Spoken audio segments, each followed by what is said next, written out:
Hello, people. Welcome back to my channel Becoming Proactive with Soumya Agarwal, and this is the part 2 for peer review and quality review. तो अभी तक हम लोगों ने discuss कर लिया था about the difference between peer review and quality review. Also we discussed about the meaning, scope and objective of peer review. तो आज मैं आप लोगों को उसी के ही आगे एक तो क्वालिटी रिव्यू का बताऊंगी, ये meaning, scope and objective, and आगे के पॉइंट्स पे हम लोग कवर करेंगे. ओके तो मोटा मोटा जो डिफरेंस था peer review and quality review में वो क्या था. Quality review is done with the intention to find error and inadequacies जो भी आपके ऑडिटर ने अपने प्रोसीजर्स में अपने ऑडिट करते टाइम सिस्टम में किए हुए होंगे. On the other hand peer review is done with the intention to improve the effectiveness. ठीक है ना. तो टेस्ट करना and then with the intention to improve the effectiveness. तो what is the meaning of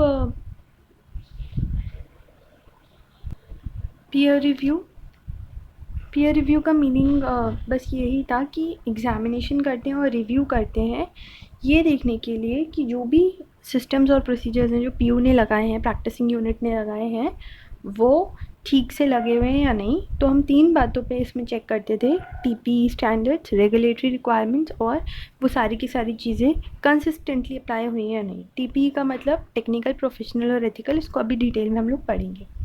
चलो अब हम लोग मेन कंटेंट पे आ जाते हैं, मीनिंग ऑफ क्वालिटी रिव्यू पे. तो जब भी क्वालिटी रिव्यू आएगा तो क्वालिटी रिव्यू के साथ में एक आपको ध्यान में आना चाहिए SQC1. तो ये जो है यहाँ पे सबसे ज़्यादा इम्पॉर्टेंट रोल प्ले करता है इस पूरे के पूरे यू कैन से यूनिट में. ठीक है. SQC1 के कौन कौन से एलिमेंट्स होते हैं: leadership responsibilities, acceptance and continuance with client relationship, then your ethical requirements. ठीक है ना. ये सारी की सारी जो चीज़ें हैं, ये आपके 6 एलिमेंट्स जो हैं ये आपके SQC1 के हैं. इसको आप अपने स्टैंडर्ड्स वाले पोर्शन के साथ कवर कर लेना तो ज़्यादा बेटर रहेगा. ठीक है. बस मैं आपको यहाँ पे उसका एक रेफरेंस दे रही हूँ कि जब भी क्वालिटी रिव्यू की बात आएगी तो आपके ध्यान में क्या आना चाहिए, आपके ध्यान में आना चाहिए SQC1. ठीक है. तो ये हम क्वालिटी रिव्यू एक तो ICI नहीं कराता, ये कौन करवाते हैं, सेंट्रल गवर्नमेंट करवाएगा. और ये क्या चेक करेंगे इसमें, हम ये चेक करेंगे कि SQC1 का पालन ऑडिट प्रोसीजर्स में हुआ है या नहीं हुआ है. साथ ही में 5 एलिमेंट्स होते हैं जो SQC1 है ना. एक तो मैंने आपको बताया लीडरशिप वाला, एथिकल रिक्वायरमेंट्स वाला, देन एक्सेप्टेंस वाला, देन ह्यूमन रिसोर्सेज और एंगेजमेंट परफॉर्मेंस. ठीक है. तो ये आपके जो हैं 5 इसमें एलिमेंट्स होते हैं SQC1 के. और एथिकल रिक्वायरमेंट्स में आपकी 6 एथिकल रिक्वायरमेंट्स हैं, उसको आप अपने स्टैंडर्ड्स वाले पार्ट के साथ कवर कर लेना. So shifting back to the definition of quality review, meaning of quality review. तो इसमें हम एक तो ये इंश्योर करेंगे कि SQC1 लगा हुआ है या नहीं लगा हुआ है.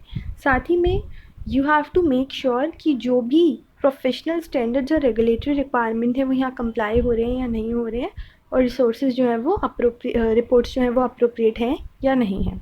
किसी भी चीज़ की क्वालिटी टेस्ट करने के लिए आप क्या देखते हो, लाइक सपोज आप एक मिठाई को, ठीक है, एक मिठाई को आप कंपेयर कर रहे हो, दो शॉप्स की एक ही मिठाई है, तो आप कैसे ये बता सकते हो कि इसकी क्वालिटी अच्छी है और इसकी क्वालिटी उतनी अच्छी नहीं है.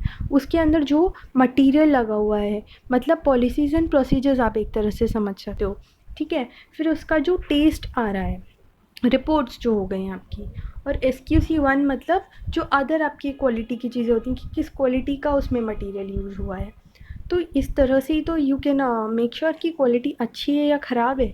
इसी तरह से हम ऑडिट में चेक करते हैं. SQC1 हमारे सारे के सारे क्वालिटी वाले एलिमेंट्स हैं. तो अगर आपकी लीडरशिप सही होगी, ह्यूमन रिसोर्सेज आपका सही होगा, एंगेजमेंट परफॉर्मेंस सही से हुआ होगा, तो डेफिनेटली जो वर्क है उसकी क्वालिटी अच्छी होगी. बट अगर इसमें ही कहीं ना कुछ यू कैन से फॉल्ट है तो ऑफकोर्स आपका आउटकम जो है वो कहीं ना कहीं गड़बड़ होगा. तो 3 चीज़ें हम इसमें चेक करते हैं: SQC1, then compliance with policies, professional standards and regulatory requirement, and the third point is कि जो रिपोर्ट्स हैं वो अप्रोप्रिएट हैं या गलत सलत हैं. ठीक है. चलो अब हम आ जाते हैं अपने दूसरे पार्ट पे, and that we will talk about areas. जो पीयर रिव्यू वाला पार्ट था उसमें हम लोगों ने सिग्निफिकेंस की बात करी थी. एरियाज़ क्या क्या क्वालिटी रिव्यू में आपको कवर करने होंगे, तो ये आप देखोगे आपकी यूनिट 2 में ना डेफिनेशन के साथ ही दे रखी है कि कौन कौन से एरियाज़ को आपको क्वालिटी रिव्यू के साथ में कवर करना है. तो मैंने इसलिए उसको इस फॉर्म में कर दिया है. तो इसमें आप ये चीज़ें देखोगे। तो ये है आपकी मी ऐप, इसका जो निमोनिक है वो है मी ऐप। मी का मतलब MEE और ऐप का मतलब APP। मी का मतलब MEE और ऐप का मतलब APP। तो इसी निमोनिक के साथ में मैं स्टार्ट कर देती हूँ आपको। ये कंटेंट क्या है, ये M में EE है, ठीक है। तो इसमें आप एम से मतलब हुआ इसका मॉनिटर्ड बाय अप्रोप्रिएट पर्सन, ठीक है। मॉनिटर्ड बाय अप्रोप्रिएट पर्सन का मतलब क्या हुआ, अब जब हम क्वालिटी चेक करने जाएंगे तो हम ये देखेंगे ना कि जो भी काम है वो सुपीरियर सबॉर्डिनेट की रिलेशनशिप के साथ है। जैसे आर्टिकल है, उस फॉर्म के अंदर आर्टिकल है, तो क्या उसको मॉनिटर करने वाला कोई एक्सपीरियंस पर्सन है, क्या उसके काम को ऑथराइज़ करने के लिए कोई एक्सपीरियंस पर्सन वहाँ पे है। तो जो भी कुछ काम हो रहा है, जो पर्सन रिस्पॉन्सिबल है उस काम के लिए, क्या वो अगर किसी और से करवा रहा है तो क्या वो उसको ठीक से मॉनिटर कर रहा है या नहीं कर रहा है। ओके, तो ये चीज़ हम इसमें चेक करेंगे। फिर उसके बाद में पहला किसके बारे में बात करते हैं, एजुकेशन एंड ट्रेनिंग या एजुकेशन एंड ट्रेनिंग। तो आप कोई भी काम करने के लिए अगर आपके पास स्किल्स ही नहीं होंगे तो आप उस काम को ज़्यादा अच्छे से नहीं कर पाओगे। So for that you need to take proper skills and for that you need proper training. तो या तो आपके ऑडिटर के पास में एक्सपीरियंस हो, ऑडिट फॉर्म में एक्सपीरियंस हो, लेकिन क्योंकि इतना कुछ डायनेमिक इन्वायरमेंट है, फास्ट चेंजेस आ रहे हैं, जैसे जीएसटी पहले नहीं था, 2017 से आया है। तो आप अगर आपको जीएसटी की जो भी कंप्लाइंसेस हैं उनको चेक करना है तो उसके लिए सबसे पहले आपको जीएसटी की नॉलेज तो होनी चाहिए ना। तो उसके लिए आपने देखा होगा बहुत सारे सीएस ने क्या करा था, ट्रेनिंग प्रोग्राम्स इसमें हुए थे, आईसीआई की तरफ से भी हुए थे एंड अलग भी हुए थे, तो वो उन्होंने अटेंड करे थे, उन्होंने प्रॉपर ट्रेनिंग ली थी। तो ऑडिट फर्म को भी टाइम टू टाइम क्या करना चाहिए, जिससे कि उनके जो लोग हैं उनको प्रॉपर उस चीज़ का एक्सपीरियंस हो, नॉलेज हो। एक्सपीरियंस तो करके ही होगा ऑफ कोर्स, लेकिन उस जो वो काम कर रहे हैं उसका एक्सपर्टीज़ हो, नॉलेज हो, तो उसके लिए they need a proper training, ठीक है। तो वो ट्रेनिंग प्रोग्राम्स ऑडिट फर्म ठीक से कर रहे हैं ना, this you have to check. EQCR का मतलब क्या हो गया यहाँ पे, एंगेजमेंट क्वालिटी कंट्रोल रिव्यूअर, ठीक है। तो इसमें जो एंगेजमेंट क्वालिटी कंट्रोल रिव्यूअर है, क्या वो टाइम टू टाइम प्लानिंग वगैरह अप्रोप्रिएटली कर रहा है या नहीं, और जो ऑडिट ओपिनियन है उसको ठीक तरह से एक्सप्रेस कर रहा है या नहीं। तो ये EQCR का क्या मतलब हुआ, एंगेजमेंट क्वालिटी कंट्रोल रिव्यूअर, क्या वो अपना काम ठीक तरह से कर रहा है या नहीं। तो जब हम क्वालिटी रिव्यू करने जाएंगे तो हम ये सारी चीज़ें चेक करेंगे। अच्छा, अब हम अपने दूसरे पार्ट पे आ जाते हैं निमोनिक के। वो क्या बोलता है, ऐप। तो ऐप का मतलब हो गया ए फॉर एनुअल कन्फर्मेशन। तो एनुअल कन्फर्मेशन हम किस चीज़ की लेंगे, हम इस चीज़ की लेंगे कि जो भी policies and procedures audit firm में लगी हुई हैं, क्या उसकी वजह से ऑडिटर की इंडिपेंडेंस कॉम्प्रोमाइज़ हो रही है। तो इस चीज़ का हम कन्फर्मेशन लेंगे कि ऐसा नहीं हो रहा है, ऑडिटर की इंडिपेंडेंस किसी भी तरह से कॉम्प्रोमाइज़ नहीं होनी चाहिए। फिर उसके बाद में पहला P, पॉलिसीज़ एंड प्रोसीजर्स, क्या appropriate policies and procedure audit firm में अपने अंदर लगा रखी हैं या नहीं लगा रखी हैं। फिर तीसरा P, तीसरा एलिमेंट जो है वो बात करता है perform independence confirmation procedure and no change in independence. तो मतलब जो ऑडिट फर्म है उसने इंडिपेंडेंस कन्फर्मेशन प्रोसीजर करा है या नहीं।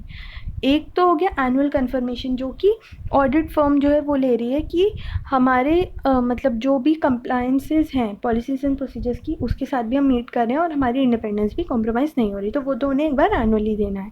लेकिन साथ में कुछ इंटरनल रूल्स वगैरह के लिए उनको एक इंडिपेंडेंस कन्फर्मेशन और देना है, ठीक है। तो जो भी आप रिपोर्ट इशू कर रहे हो उसके साथ में आपको देना है कि आपकी इंडिपेंडेंस में कोई भी चेंज नहीं हुआ है। तो इसका पॉइंट मैं आपको पढ़ के बता देती हूँ। Whether the audit firm perform the independence confirmation procedure set forth in its internal rules before acceptance and confirmation of an audit engagement. इसका मतलब ये हुआ कि कन्फर्मेशन से पहले आप कोई और एंगेजमेंट अगर एक्सेप्ट कर रहे हो, उससे पहले क्या ये आप चेक कर ले रहे हो कि हम अगर ये ऑडिट एंगेजमेंट एक्सेप्ट करेंगे तो हम इंडिपेंडेंट रह पाएंगे, और अगर आपको लग रहा है इंडिपेंडेंट रह पाओगे तो एक्सेप्ट करो। साथ ही में जब आप रिपोर्ट दे रहे हो तो आपकी इंडिपेंडेंस में कोई चेंज तो नहीं है, तो ये चीज़ आप, ये जो भी पॉइंट्स हैं ना, प्लीज़ स्टडी मटेरियल अपने सामने ज़रूर खोल के रखना।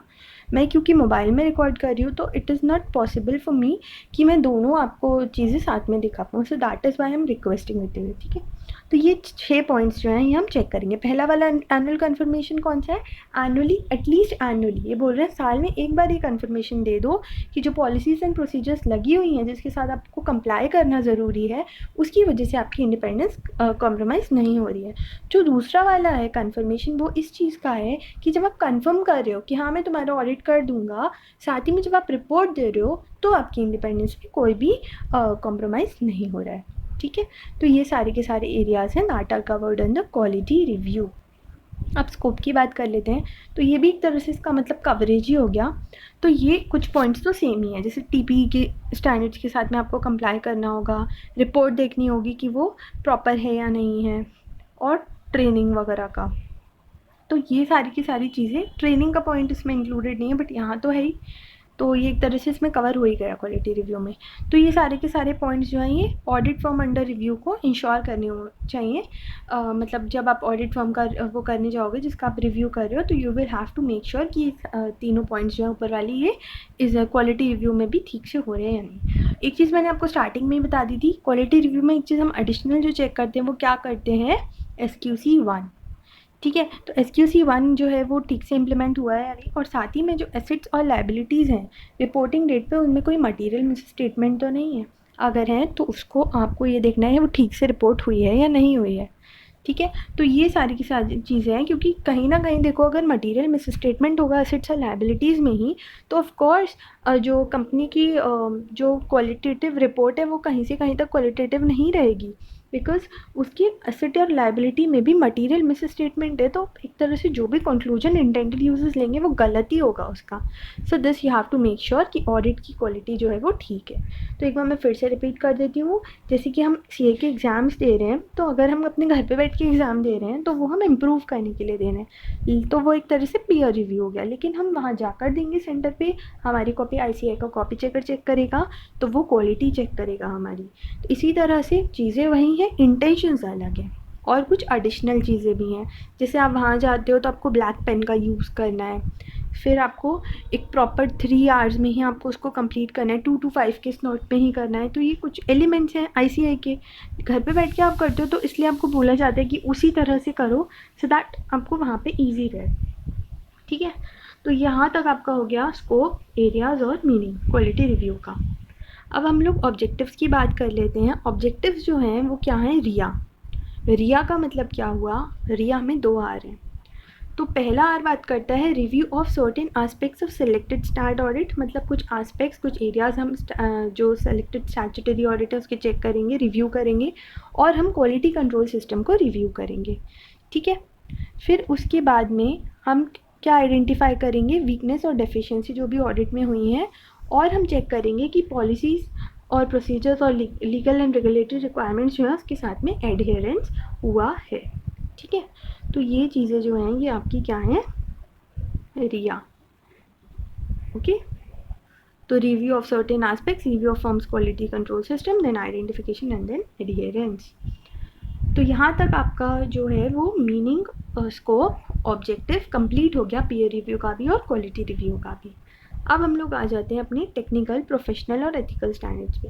तो ये जो टर्म्स हैं ये आप अपनी बुक खोल के देखोगे तो ये आपको रिपीटेड ही मिलेगा क्वालिटी रिव्यू में भी। तो जो technical, professional and ethical standards का कंसिडरेशन हम पीयर रिव्यू में करते हैं, वही कंसिडरेशन हम क्वालिटी रिव्यू में भी करते हैं। लेकिन ये आप टर्म इतनी बार मेरे मुँह से सुन चुके हो तो आप डेफिनेटली जानना चाहोगे कि इसका मीनिंग क्या है ना। नहीं तो आप नहीं जानना चाहोगे तो ICAI में तो जानना ही है उन लोगों को, वो लोग पूछ ही सकते हैं। तो इसका मीनिंग हम देख लेते हैं। टेक्निकल, प्रोफेशनल और एथिकल, पहले तो आप खुद ही सोचो बिना टॉपिक पढ़े इसके अंदर क्या हो सकता है। टेक्निकल स्टैंडर्ड्स मतलब कि ये कहीं ना कहीं ICAI के टेक्निकल टर्म से रिलेटेड है। ICAI के टेक्निकल टर्म्स जहाँ पे भी आते हैं वहाँ पे क्या आता है, जब आप फाइनेंशियल स्टेटमेंट्स को उठाते हो, इंड एयर्स और एयर्स कंप्लाई हो रहे हैं या नहीं, है ना।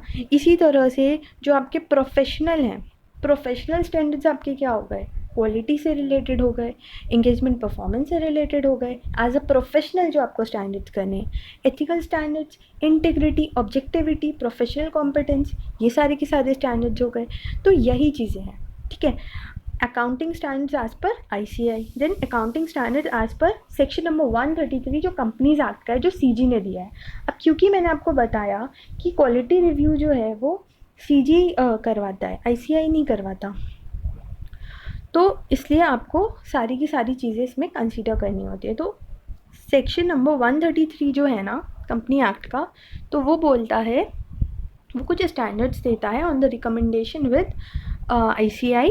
मतलब CG क्या करता है, CG ने ये सेक्शन नंबर 133 बनाया हुआ है कंपनीज एक्ट जो है उसमें, with the recommendation of ICAI and NFRA। तो वो जो भी अकाउंटिंग स्टैंडर्ड्स है वो फॉलो होने चाहिए। इसी तरह से इंड AS भी दिए उन्होंने, तो वो भी फॉलो होने चाहिए। फिर प्रोविजन एंड फ्रेमवर्क जो स्टैट्यूट का है, जो लॉ का प्रोविजन एंड फ्रेमवर्क है, वो भी technical and professional and ethical standards में आता है। और जो भी स्टैंडर्ड्स ICAI के हैं, जैसे कि आपके engagement and quality standards, guidance notes, internal audit के गाइडलाइंस एंड कमिटीज़, तो ये सारी की सारी चीज़ें जो हैं ये कंप्लाई हो रही हैं या नहीं, ये दोनों ही चीज़ों में आपको चेक करना होगा।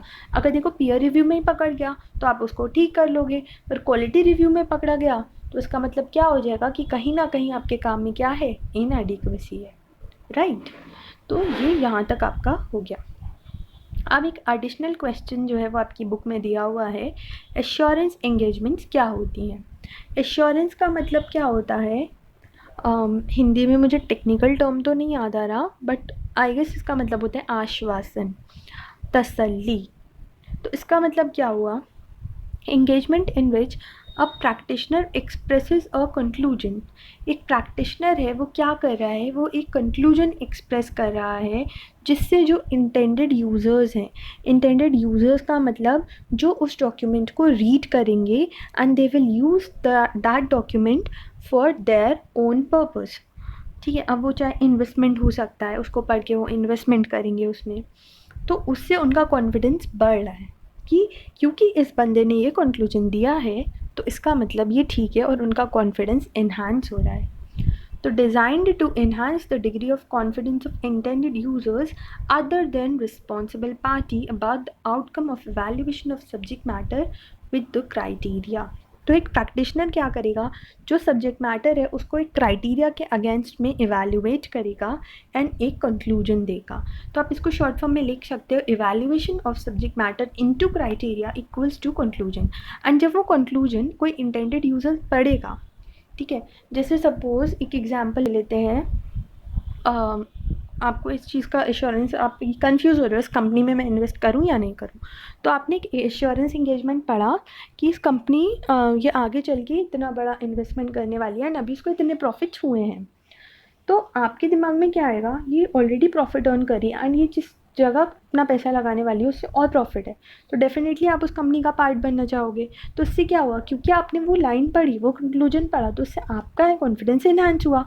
तो जिसने भी वो रिपोर्ट दी होगी, जिसने भी वो कंक्लूजन दिया होगा, उसने क्या किया होगा, कंपनी के जो जो सर्कमस्टांसिस थे, ठीक है, उसको क्या किया होगा, उसको एनालाइज करके तो वो कंक्लूजन दिया होगा। तो उसने क्या किया होगा, सब्जेक्ट मैटर को इवैल्यूएट करा क्राइटेरिया के साथ में और कंक्लूजन दे दिया। उससे क्या हुआ, इंटेंडेड यूजर्स का कॉन्फिडेंस बढ़ा। तो सर्विसेज जैसे कि आपका मैनेजमेंट कंसल्टेंसी हो गया, टैक्स रिटर्न्स हो गया, कंप्लायंस असिस्टेंट हो गया, या जो आप CA का काम करते हो, एक्सपर्ट ओपिनियन हो गई, ड्यू डिलिजेंस हो गई, ये सब इंश्योरेंस इंगेजमेंट में कवर्ड नहीं है, ठीक है। तो इसके भी मैंने एक निमोनिक बनाया, चाहो तो यूज़ कर सकते हो, बट मेरा रिकमेंडेशन ये रहेगा जितने कम निमोनिक बनाओ उतना ठीक रहेगा, वरना बहुत दिक्कत हो जाएगी एग्जाम में, कन्फ्यूजन हो जाएगा, निमोनिक निमोनिक होंगे तो बेटर है कि जहाँ आपको बहुत नीड लग रही है कि मुझे याद ही नहीं हो रहा, अब ये तो जनरल पॉइंट्स हैं तो ये आपको याद रह सकते हैं, management consultancy services, expert opinion, tax return, assistance, due diligence, तो इसमें आई डोंट थिंक कि आपको मेमोरी टेक्निक की ज़रूरत है, बट फिर भी अगर आपको लगता है तो you can use this.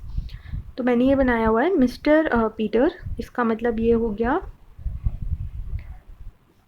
Management consultancy engagements, then your representation before authorities, T for tax return, फिर E for expert opinion, then इसमें जो बाकी के पॉइंट्स हैं ना मैंने उससे बनाया, एक बार आप उसको रेफ़र कर सकते हो। जो पी है उसका मतलब है preparing, compiling and collecting information. Then E का मतलब जो है वो है engagement of tax return, ET का मतलब। फिर एक एंगेजमेंट का मतलब है एंगेजमेंट फॉर ड्यू डिलिजेंस, एक एंगेजमेंट का मतलब है engagement for compilation of financial statements. ठीक है, तो ये जो है ये आपका है। और आर का मतलब रिप्रेजेंटेशन बिफोर अथॉरिटीज़ है।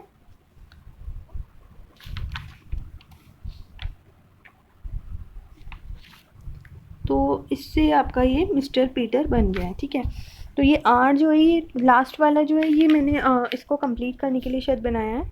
तो आई डोंट थिंक कि आपको इसको यूज़ करने की नीड हो, but if you want then you can use it. ठीक है, ये पार्ट थोड़ा सा अनप्रोडक्टिव रहा, ये मेमोरी टेक्निक वाला, बट नो इशू, मैं इसको कट नहीं कर रही हूँ। अगर आपको मन हो ना तो आप इस मेमोरी टेक्निक को यूज़ कर सकते हो। तो एक बार एक काम करती हूँ मैं, अभी एप्लीकेबिलिटी से न्यू वीडियो में रिकॉर्ड करूँगी। अभी तक जो भी हमने पढ़ा है ना उसको मैं फटाफट से रिवाइज़ करवा देती हूँ, जिससे आपको ये चैप्टर यहाँ तक याद हो जाएगा। तो फर्स्ट वाले पार्ट में हम लोगों ने पढ़ा था difference between peer review and quality review. तो इसमें हम लोगों ने 3 पॉइंट्स पढ़े थे। Peer review test the effectiveness, quality review carry out supervisory disciplinary function to with the objective to find error and inadequacies. Peer review is mentoring process with the intention not to find defaults but to develop effective system. On the other hand quality review क्या है, disciplinary action है। और बहुत लोगों को ये doubt रहता है कि सीए लेवल पे हमें डिफ्रेंसिएशन कैसे करना चाहिए। तो जितनी नॉलेज मुझे अभी तक हुई है, जो मैंने वीडियोस वगैरह देखी हैं कॉपीज़ की, और जैसे मैं खुद भी लिख कर आती हूँ, एंड आई गेस सही होता होगा, तो मैं ऐसे ही लिख कर आती हूँ, जैसे मैंने पॉइंट्स दिए ऐसे ही लिख कर आती हूँ मैं। टैबुलर फॉर्मेट में मुझे उतना सूटेबल, मतलब मैं ईआईएस के पेपर में लिख कर आती थी, लेकिन ऑडिट जैसे पेपर में आई गेस हमें ऐसे ही लिखना चाहिए तो ज़्यादा प्रेजेंटेबल रहेगा। फिर उसके बाद में थर्ड पॉइंट ये है कि पीयर रिव्यू आईसीआई का पार्ट है, आईसीआई ही कराता है, लेकिन क्वालिटी रिव्यू सेंट्रल गवर्नमेंट करवाती है, इंडिपेंडेंट होता है आईसीआई का। देन मीनिंग में हम लोगों के कुछ कीवर्ड्स थे पीयर रिव्यू में, examination and review to determine whether put in place by PU for ensuring quality of assurance that is emphasized by TP regulatory requirements and whether the same has been consistently applied. But quality review जो है वो ensure करने के लिए होता है कि उसमें 3 चीज़ें हैं, SQC1, फिर professional standards and regulatory requirements, और जो रिपोर्ट्स हैं वो अप्रोप्रिएट हैं। फिर पीयर रिव्यू की सिग्निफिकेंस थी, तो सिग्निफिकेंस क्यों है, पीयर रिव्यू की क्यों ज़रूरत है, क्योंकि लोगों की एक्सपेक्टेशंस हमसे बहुत ज़्यादा है, सो दैट उसको एलिमिनेट हो पाए। देन ऑल ऑडिट प्रैक्टिसेस जो हैं वो प्रॉपरली हो, और बिजनेस एनवायरनमेंट चेंज हो रहा है तो उसके साथ में कंप्लाई करने के लिए हमें पीयर रिव्यू की ज़रूरत होती है। क्वालिटी रिव्यू में ये आपके कुछ पॉइंट्स थे। तो इसके लिए एक निमोनिक था me app, monitored by appropriate person, then education training EQCR, then annual confirmation और performance independence confirmation procedure, annual confirmation at least annually हम इंडिपेंडेंट है या नहीं है पॉलिसीज़ एंड प्रोसीजर्स के साथ में।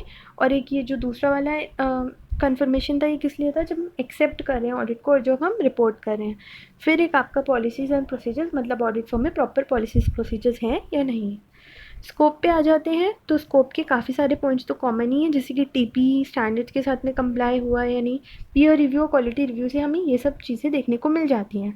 फिर क्वालिटी कैसी है, जो सिस्टम्स हैं उसकी क्वालिटी ऑफ रिपोर्ट। फिर सिस्टम्स एंड प्रोसीजर्स जो हैं वो एश्योरेंस सर्विसेज के साथ तक कैरी कर रहे हैं। ये 3 पॉइंट्स तो सेम है।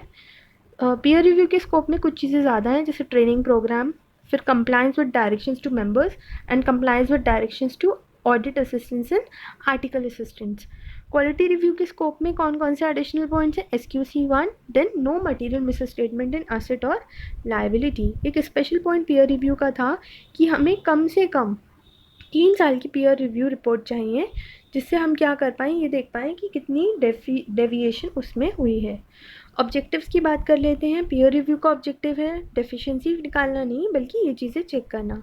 क्वालिटी रिव्यू का जो ऑब्जेक्टिव है वो क्या है, review of certain aspects, control quality system, then identification of weaknesses and deficiency and adherence to special and regulatory requirement. TP का मतलब इन्होंने बताया था, तो अकाउंटिंग स्टैंडर्ड्स जो आईसीआई के हैं, अकाउंटिंग स्टैंडर्ड्स जो 133 के, इंड एयर जो 133 के हैं, प्रोविजन एंड फ्रेमवर्क, और बाकी स्टैंडर्ड्स जो आपके हैं। फिर एक एश्योरेंस का मैंने आपको बता दिया। तो एश्योरेंस का मतलब क्या हुआ, जहाँ पर जो प्रैक्टिशनर है वो एक ऐसा कंक्लूजन दे रहा है जिससे जो इंटेंडेड यूज़र्स हैं उनके कॉन्फिडेंस की डिग्री एनहांस हो रही है, other than responsible party. Intended users responsible party नहीं है, और ये कैसे कर रहे हैं, अबाउट द आउटकम, जो आउटकम निकला है मतलब evaluation of subject matter with the criteria.